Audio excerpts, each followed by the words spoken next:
Alhamdulillah, salatu wassalamu ala Rasulillah.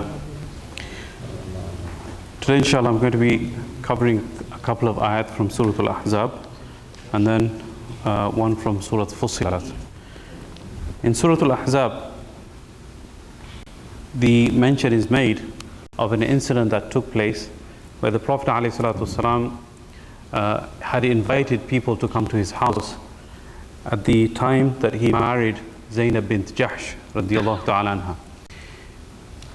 Now, whenever we are invited to a place, we should keep in mind the etiquette of going to the place and then leaving the place.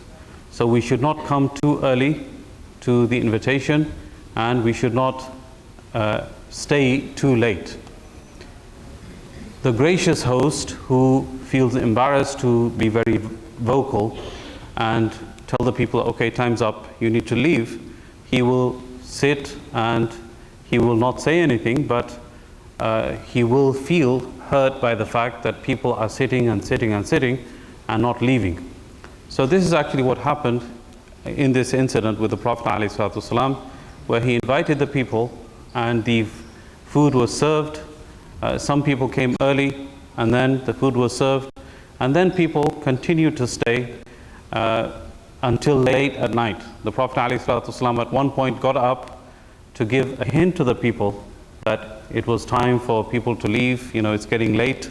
But still, 3 Sahaba continued to sit and chat and talk, upon which these verses were revealed. Allah subhanahu wa ta'ala says, يا أيها الذين آمنوا لا تدخلوا بيوت النبي إلا أن يؤذن لكم إلى طعام غير ناظرين إناه. O people of Iman, do not enter the houses of the Prophet ﷺ except when you are permitted, when permission is given to you for food, but غير ناظرين إناه, not waiting there. Don't wait for that food to be served. Come at a time when the food is about to be served. Don't come when you've been invited for dinner. Don't turn up at lunchtime or 3 or 4 hours before and expect the host to receive you graciously. Come at the correct time.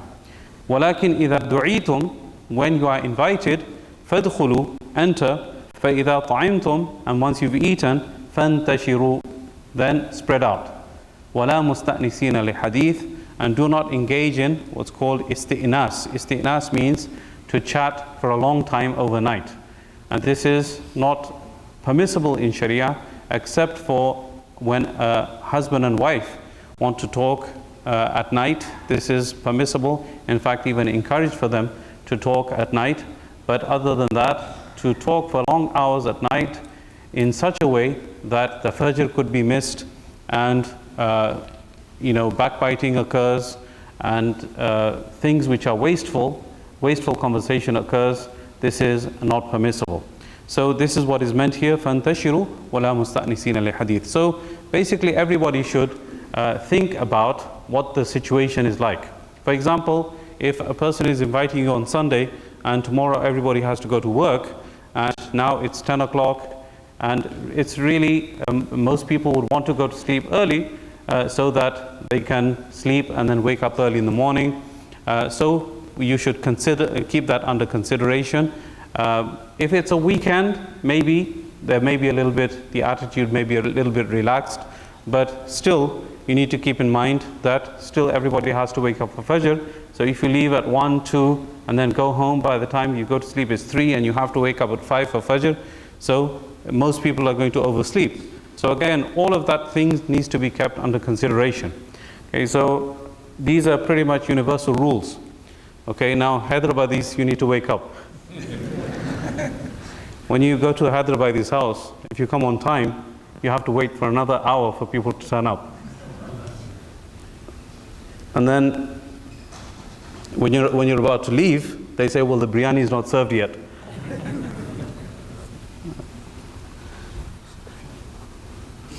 Remember, when you're invited to a Hyderabadi's house, the last thing that's served is Hyderabadi biryani. So probably if a person is not aware, he's going to be burned on many occasions. He eats to his fill and then they say, well, the biryani is still to come yet. So you always need to save some space. So the ayah goes on to say, إِنَّ ذَلِكُمْ كَانَ يُؤْذِي النَّبِيَّ فَيَسْتَحِي مِنْكُمْ.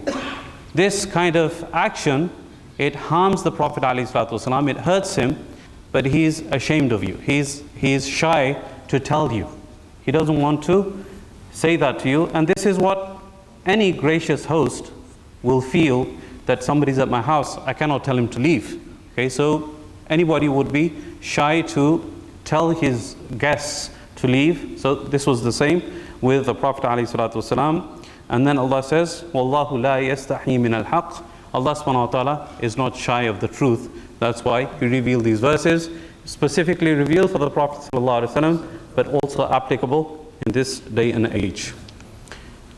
Going on, the ruling of hijab was revealed to the Prophet ﷺ. What used to happen, obviously in those days there were no bathrooms in the houses themselves, so the women had specific times where they used to go and answer the call of nature, and the hypocrites used to lie in wait for them and basically tease them and harass them as they were coming and going. So verses were revealed where the Prophet ﷺ was told, يا أيها النبي قل لأزواجك وبناتك ونساء المؤمنين يدنين عليهن من جلابيبهن ذلك أدنى أن يعرفن فلا يؤذين وكان الله غفورا رحيما. Allah subhanahu wa ta'ala told the Prophet ﷺ, O Prophet of Allah, tell your wives and your daughters and all of the believing women that they should draw their jilbabs over themselves. What does that mean? That basically they should wear clothes which makes them recognizable as Muslim women, and therefore this is better for them.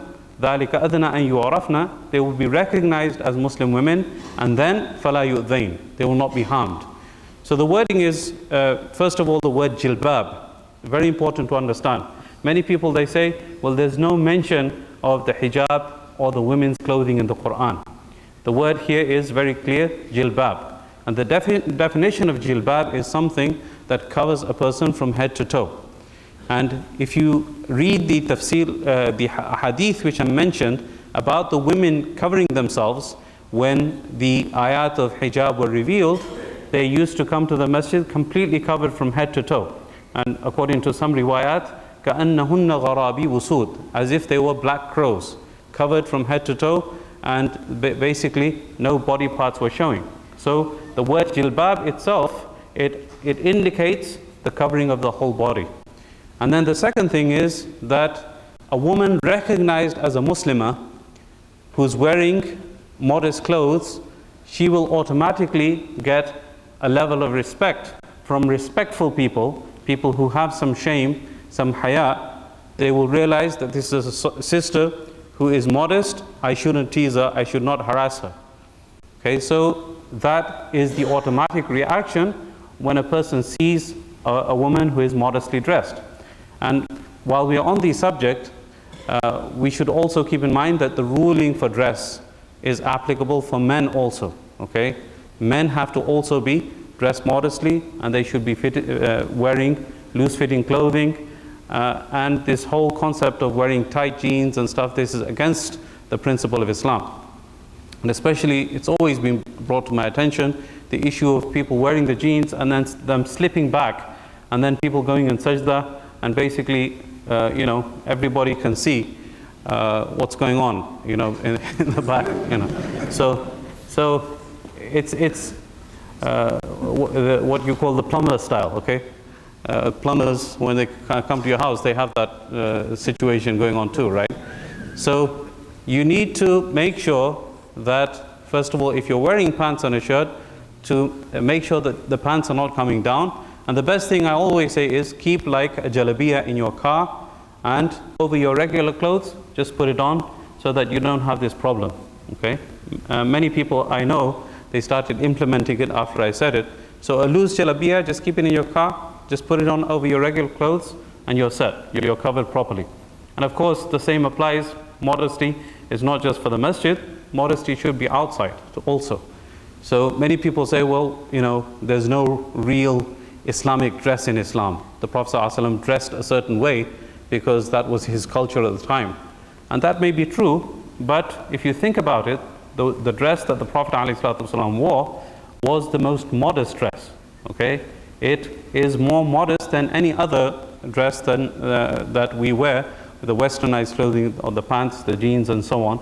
It is more modest. It covers us properly. It is loose fitting. So both men and women have the same ruling when it applies to dress. The third ayah that I want to talk about is in Surah Fussilat. It is mentioned that 3 men got together and started having a discussion. One was from Quraysh and 2 were from Thaqif. They were discussing that, does Allah subhanahu wa ta'ala hear everything? Does He hear everything? So one of them had an opinion. He said, maybe if we whisper, Allah subhanahu wa ta'ala will not be able to hear us. Okay? So this debate was going on. If we talk loudly, if we whisper, does Allah subhanahu wa ta'ala actually hear us or not? So in Surah Fussilat, Allah subhanahu wa ta'ala describes, He says, وَيَوْمَ يُحْشَرُ أَعْدَاءُ اللَّهِ إِلَى النَّارِ فَهُمْ يُوزَعُونَ. Allah describes that on the Day of Judgment, everybody is going to be gathered, and then the body parts, hands, feet, skin, eyes, every body part is going to bear testimony against the owner of that person's body. So Allah says in that selection of verses, وَمَا كُنْتُمْ تَسْتَتِرُونَ أَن يَشْهَدَ عَلَيْكُمْ سَمْعُكُمْ وَلَا أَبْصَارُكُمْ وَلَا جُلُودُكُمْ وَلَكِنْ ظَنَنْتُمْ أَنَّ اللَّهَ لَا يَعْلَمُ كَثِيرًا مِمَّا تَعْمَلُونَ. Okay, Allah subhanahu wa ta'ala, okay, if you think He's not listening, or He's not hearing, He's not seeing, then, okay, put that to the side for a minute.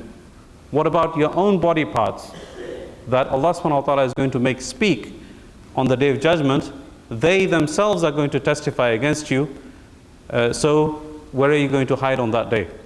So this is basically, this verse was revealed when these people had this discussion going on, which was related to Allah subhanahu wa ta'ala hearing or not. Of course, we know that Allah, He is Sami', He is Basir, He is all hearing, and He is all seeing, and He sees everything that is going on. He knows everything that's going on. Even as the riwayat suggests, that in the darkest of nights, an ant which is walking on a black rock, Allah subhanahu wa ta'ala hears the footsteps of that ant, and He sees that ant moving across that black rock. This is how Allah subhanahu wa ta'ala knows what is going on. And not a leaf falls without His permission, and not a drop of rain falls without His knowledge. This is the knowledge which Allah subhanahu wa ta'ala has.